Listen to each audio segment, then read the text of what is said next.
your daily Philadelphia Eagles podcast. Part of the Locked On Podcast Network, your team every day.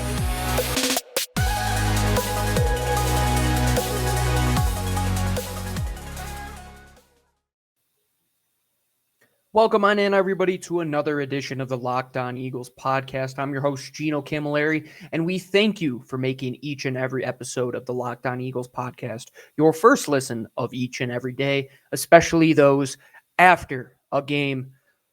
I wish it was in better circumstances. I wish it wasn't going to be as somber as this should have been, how I thought it was going to play out. The Philadelphia Eagles just fell at the hands of the Las Vegas Raiders on the road in Allegiant Stadium, 33-22. Don't let that score trick you, folks. This game was not especially close.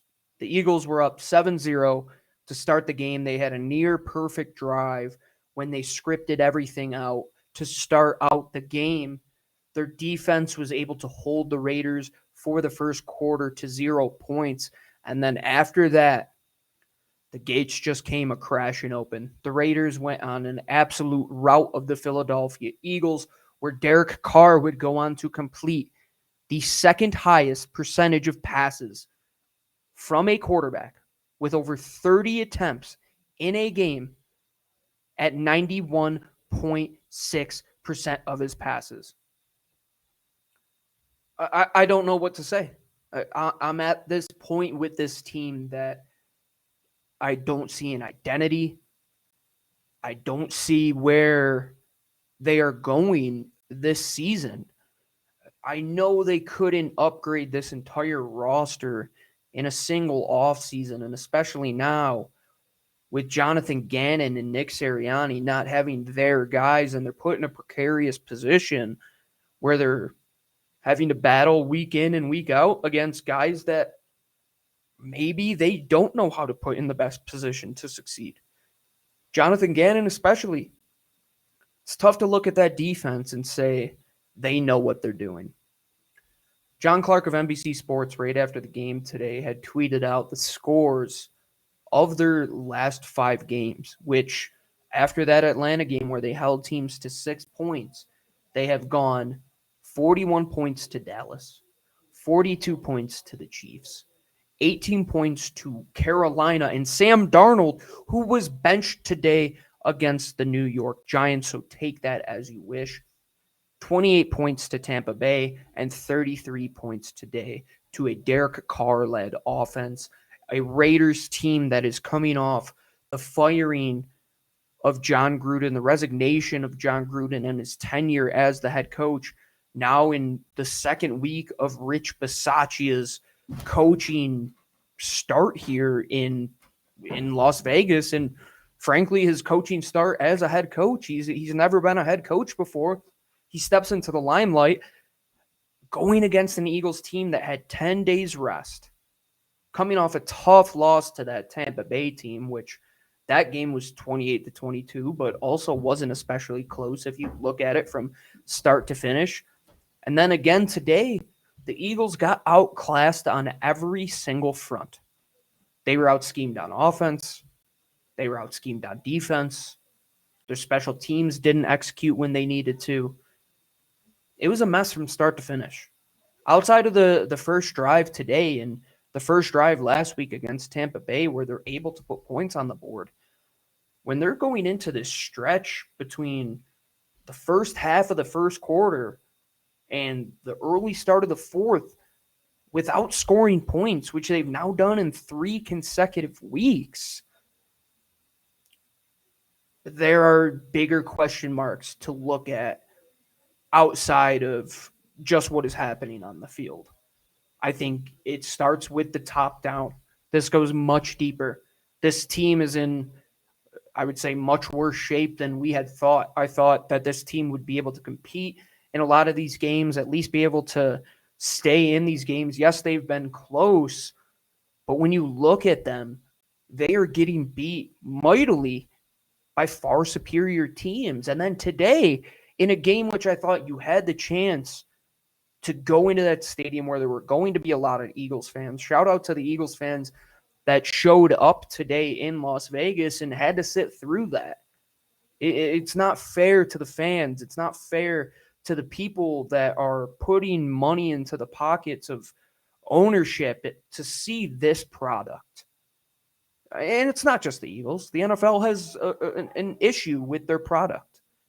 They have had, I think, one-score game today, if I'm not mistaken. Last week it was relatively close to the same thing between the Jaguars and Miami. It's not just the Eagles. But when you have as good of personnel as the Eagles do, to look at some of the teams which are sitting at 2-4, or 1-5 right now, or even 0-6, to look at the Jets, to look at Houston, to look at the Lions, the Eagles have better personnel than those teams, I would say. I don't think it's close. But it's evident that they don't have the personnel to match up with the top of the top. And right now, they're in the middle. They're, I would say, closer to the bottom than the middle. And the only way you're going to compete in this league is to get closer to the top. And where they stand right now is not even close. And the Raiders was going to be a tough test today. We knew that. Darren Waller being out, I mean, I can't imagine if he had played today what would have happened. They were hitting all their weak areas. Their offense was out-schemed. They weren't able to move the football. Jalen Hurts, once again, finishes just north of 200 yards, but this would have been the fourth time this season that he had finished sub 200 yards passing in a game. 200 yards passing came in garbage time, where a majority of it comes at the end of these games where the Eagles really don't stand a chance. And they're a Sam Darnold meltdown away from being a 1-5 football team right now. They're not a good football team. They make silly mistakes. They shoot themselves in the foot. Even when the game plan goes okay on offense, they don't execute. When the game plan goes awry, they're basically sinking without a life preserver. They're not meant to beat these good teams. They don't have the personnel to beat these good teams. But they should have had enough rest, enough heart, enough time to prepare on 10 days rest for a Raiders team that, I mean, they're not world beaters, but they're looking like it. The Eagles make teams look like world beaters. They make them look astonishing in the past game. They haven't held a quarterback to more than 10 incompletions in a game this season. I don't know where this team is going to go. They have a long, hard road ahead of them till 2022, 2023, when you can even think to begin that they can compete in this league. Because sitting at 2-4, and then you're going against the Lions next week, who, God forbid, they might be favored in that game. They put on an impressive showing today against the Rams. They might be the favorite in that game. I wouldn't favor the Eagles at all if I was Vegas right now, because you cannot trust this team. I think there's a lot to get into from this game, and I'll continue to talk about it here on the next two segments of this show. I'll mention a few positives that we got early on in that game, but as the game went along, there wasn't much to take away from it, but there were still some, I would say, good points to look at, because you always have to try and find the good and the bad, the light and the dark. But sometimes when all the shades are closed and it's not sunny out, you're not going to get too much light in that house. And I think that's what we have seen from the Eagles the last couple of weeks. So Gino Camilleri here from the Locked On Eagles podcast, your first listen of each and every day. I will be coming back after I talk to you about our great friends over at DirecTV. If you were watching the game today, I hope that you were doing it on DirecTV Stream. Does this sound familiar? You've got one device that lets you catch the game live, another that lets you stream your favorite shows. You're watching sports highlights on your phone, and you've got your neighbor's best friends log in for the good stuff. That's me. I use my parents, not my neighbor.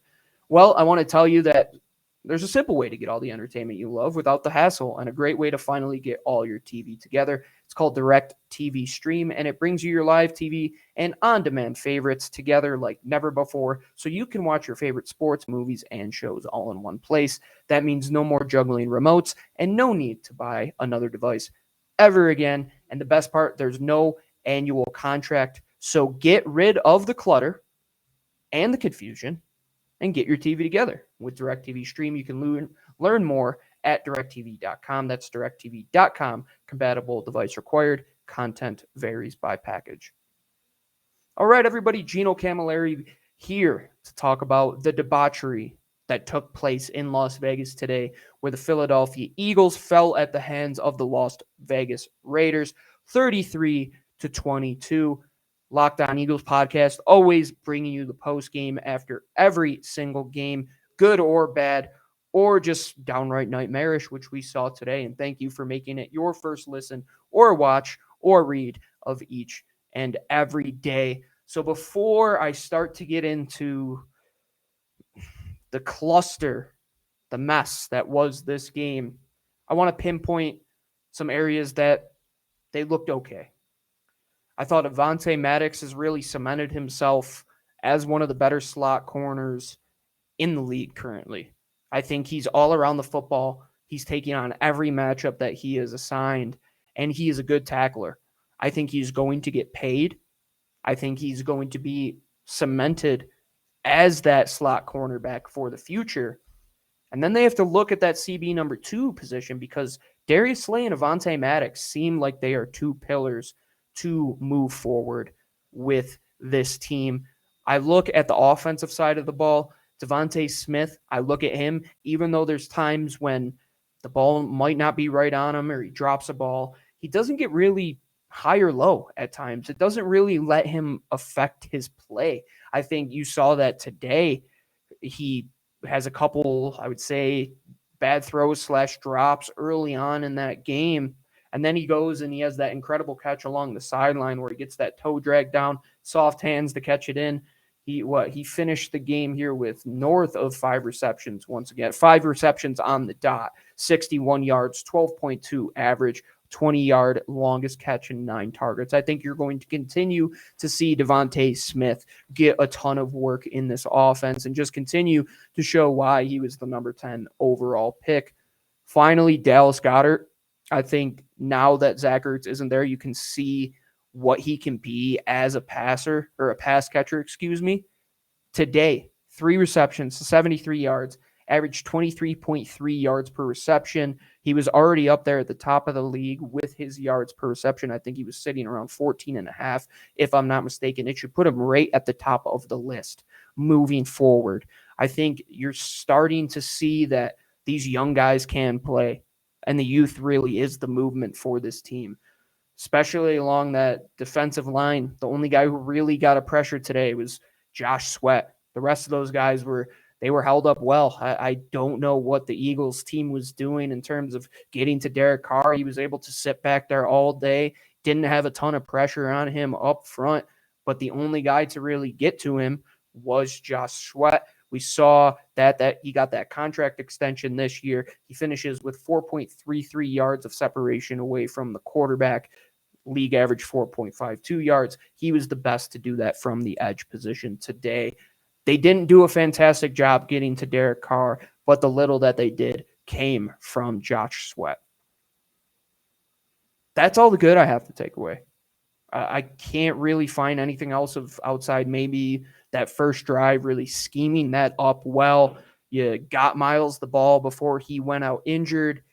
You got Jalen Hurts into a little bit of a rhythm early on, didn't make him make too many big decisions. But then after that, the wheels kind of fell off and things went awry.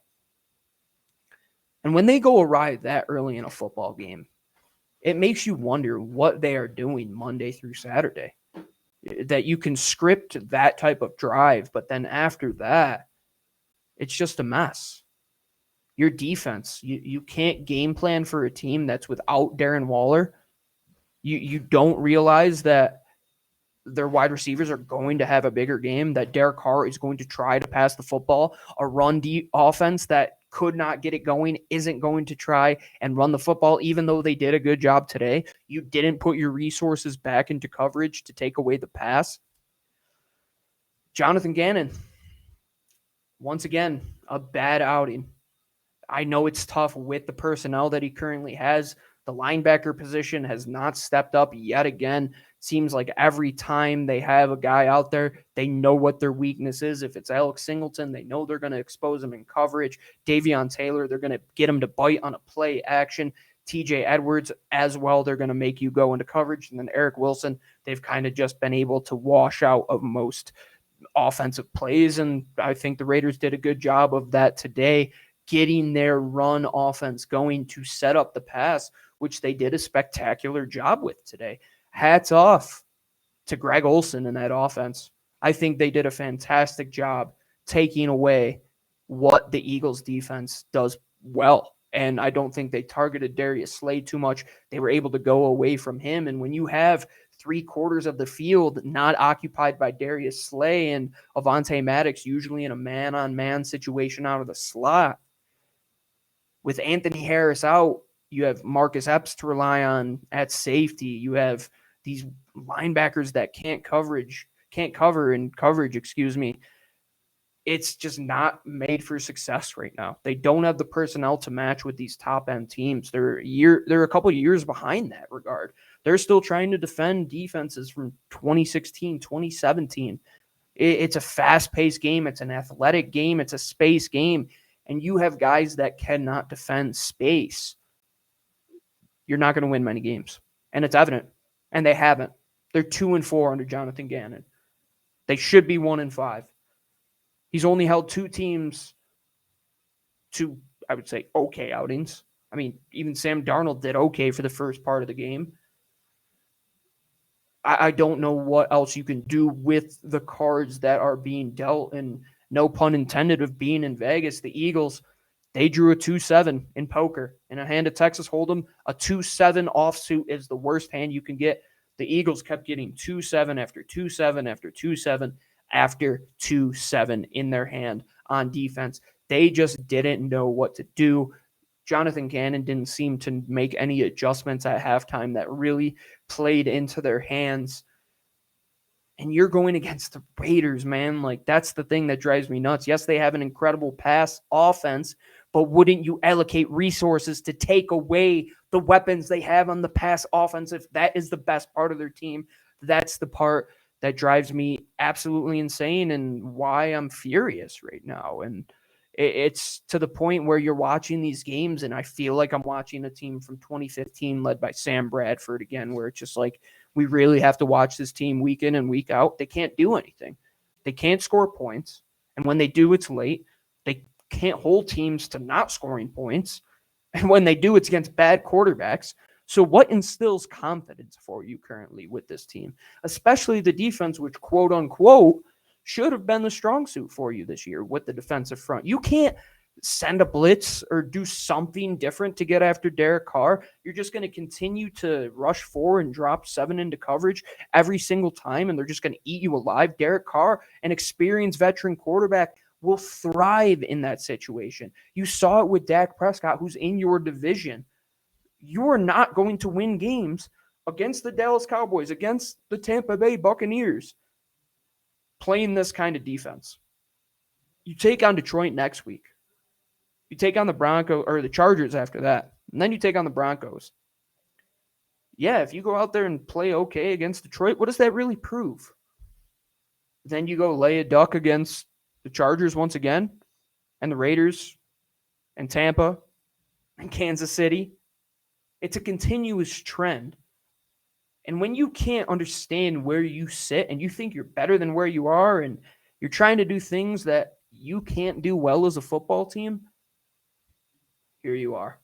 You're in the situation that the Philadelphia Eagles currently sit in, 2-4 after falling 33-22 at the hands of the Las Vegas Raiders. I talked about the downfall of the defense and some quote-unquote good points there.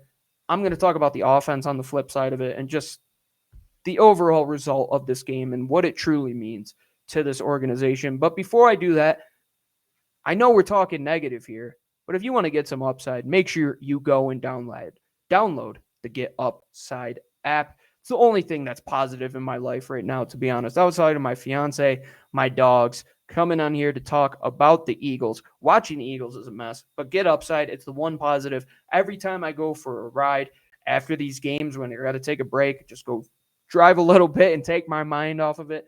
Go fill up using the Get Upside app where I get 25 cents off of every gallon. Really, you're getting the 25 cents off, and then it's going back into your pocket because you use that promo code touchdown. You get 25 cents and a bonus 25 cents on your first fill up. That's 50 cents cash back. Don't pay full price at the pump anymore. Get cash back using Get Upside. Just download the app for free and use the promo code touchdown to get 50 cents off a gallon and back into your pocket and back into your tank. Some people who drive a lot are making as much as $200 to $300 a month. $200 to $300, that's more passing yards than Jalen Hurts has in a game. They get that back in cash via PayPal, via Amazon gift cards, via their bank account. Just make sure you download that Get Upside app using the promo code touchdown today.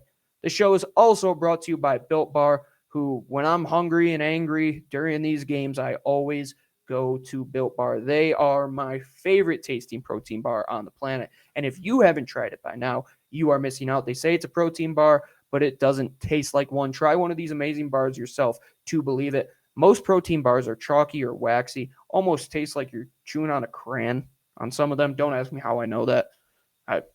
As a kid, probably. As Built Bar is a soft and covered in 100% real chocolate. And when you bite it, you know you're eating something different. It's more than an experience. You'll enjoy it as well. And in fact, you'd swear you're eating a candy bar. Built Bars are low in carb, low calorie, low fat, low sugar, and high in protein. So all the healthy benefits are there on top of being purely delicious. There are so many flavors. Another great thing about Built Bar is there's tons of mouth-watering flavors, including coconut raspberry, mint brownie, chocolate, almond, salted caramel, double chocolate, and cherry bar. See, this month Built is coming out with a new limited edition flavor every 3 to 4 days. So check their website often. You don't want to miss out. Go to their website and use the promo code LOCKED15 to get 15% off your first order at Built Bar. All right, everybody, welcome on back here to this post-game edition of the Locked On Eagles podcast. I'm Gino Camilleri here with your first listen of each and every day and after each and every post-game. Lou is currently driving back from Boston. We wish him well travels. I'm sure he will have a lot to say about this game, in particular in the current state of this Philadelphia Eagles team. Let's flip to the offense and just talk about the nightmare that we went through once again. The offensive line just seemed to be outmanned once again. They didn't seem to, I would say, have that killer instinct in them that they had the first few weeks of the season. I don't know if it's getting used to that combination that they had with Lane Johnson coming back and Jordan Mailata moving to left tackle, but he had difficulty dealing with the speed rushes from Yannick Ngakoue today. He had that issue against Hassan Reddick a few weeks back. Landon Dickerson picks up a false start penalty that killed one of their drives today. All in all, the offensive line, for being the best unit on that offense, didn't do enough for this team to succeed. Behind the offensive line, you had the play of Miles Sanders at first. Before he got injured, he was running well. We hope that Miles will be okay. It looks like he probably suffered a high ankle sprain, I would assume, the way that his ankle bent. I hope that he is okay and is able to come back because he is one of the better parts of this offense when moving well. And then in front of him, Jalen Hurts.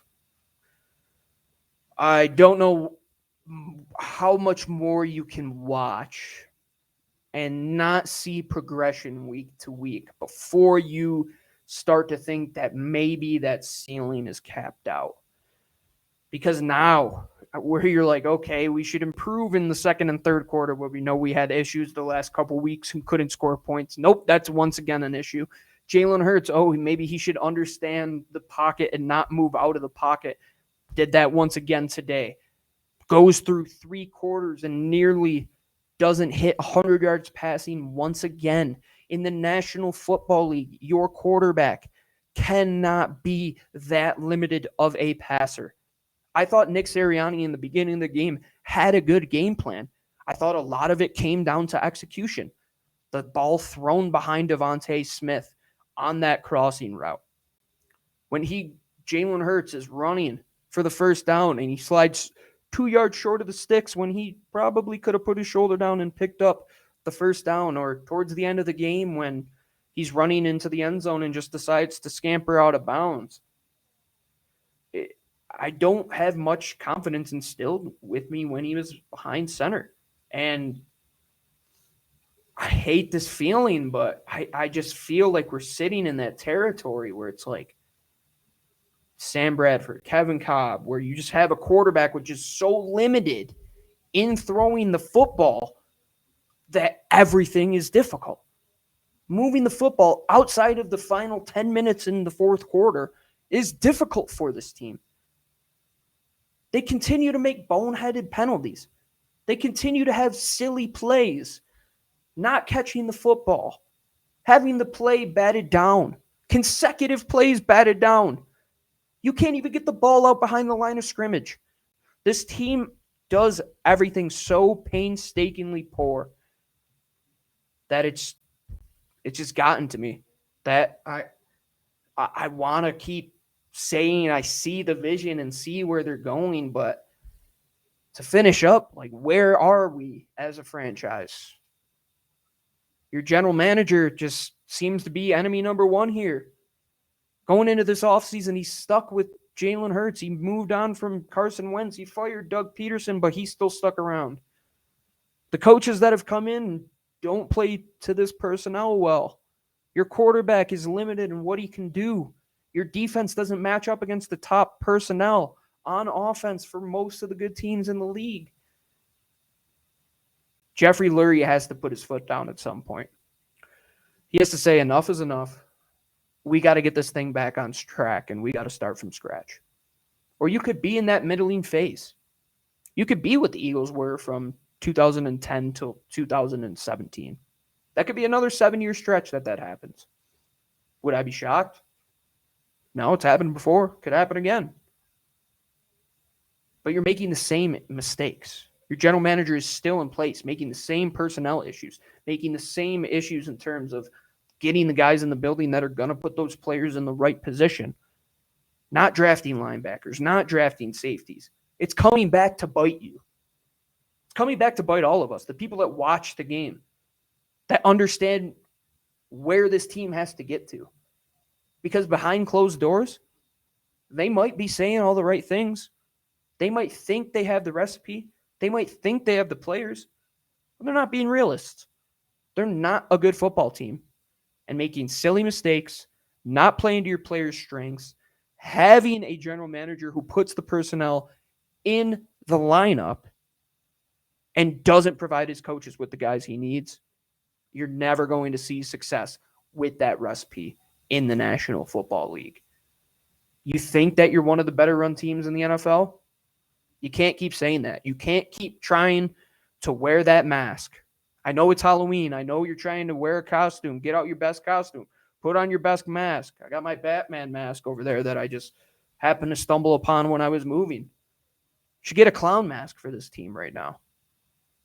They just aren't being real with who they are. And once again, they could go into an offseason having that type of question behind who they are, thinking they are better than who they are. And they could be set back another 3 to 4 years in this rebuild, because it is a rebuild. They are far away. They are not a team that should be in the conversation for a playoff spot. They're not a team that's going to compete in this division. And heck, they aren't going to compete in the NFC. And heck, they aren't going to compete for a top 20 team in the NFL right now at this current pace. They're a bad football team with a long way to go. I didn't want this to be as sad and depressing as this was today, but we have to be real sometimes. Realness hurts. Understanding your mistakes hurts. But being accountable is the only way to move forward. I think this Eagles team has to be held accountable. I think they have to hold each other accountable. I think the owner has to hold his general manager accountable and the whole way down.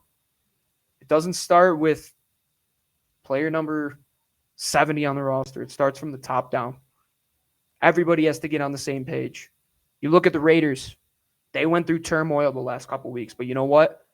They put it all aside, and they're playing good football. They might not have the best personnel in the league, but they play to their strengths.